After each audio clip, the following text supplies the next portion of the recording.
I know as recent as within the last 18 months, companies did not want their employees using ChatGPT or other AI tools in their day-to-day.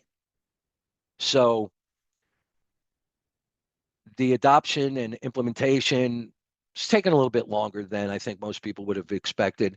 And of course, the biggest threat is regulatory issues.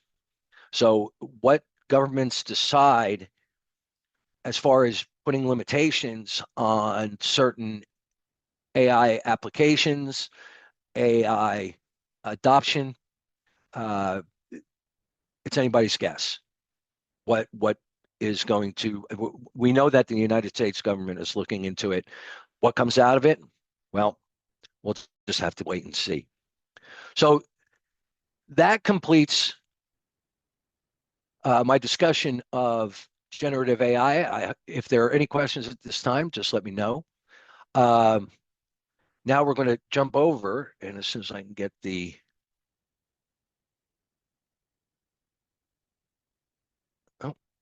sorry about that. We're going to jump over to prompt engineering, which is probably, excuse me, I'm trying to get the presentation dragged over onto the right screen. Okay, forgive me. So here we go. Okay, you should all be seeing a slide that says Mastering Prompt Engineering. Now, this is probably the most important part of using generative AI.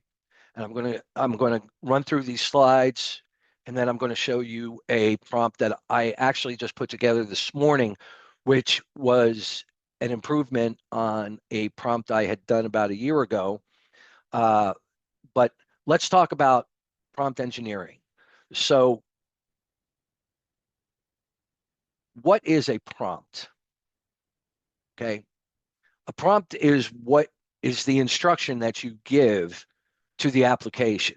So when you type something into ChatGPT, that's your prompt. If you say, write me a paper on Christopher Columbus, that's what ChatGPT will do for you. That's a prompt.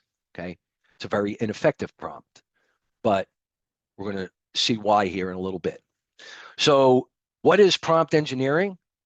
It's the practice of designing input queries to optimize AI generated responses.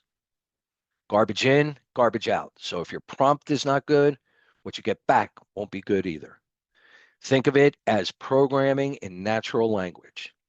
So if you were asking someone to accomplish a task, right? You're at work and you need somebody to create a presentation for you. If they're going to get it right, you better give them plenty of detail and all of the information they need to create the presentation that you want. So if you want the most accurate, useful, and creative result, well, you have to give it the proper instruction. So why does it matter? Again, garbage in, garbage out. Better prompts equals better AI output. It saves time by reducing trial and error. It is still an iterative process, but you can certainly shorten that time frame and the number of iterations if you do it right the first time. And it's essential for everything. You know, they say, I said business, education, technical, any application, you need to have a good prompt. So what's an ineffective versus an effective prompt? Well, here are three examples of ineffective prompts. So the first one is, tell me about AI. Well, that's pretty vague.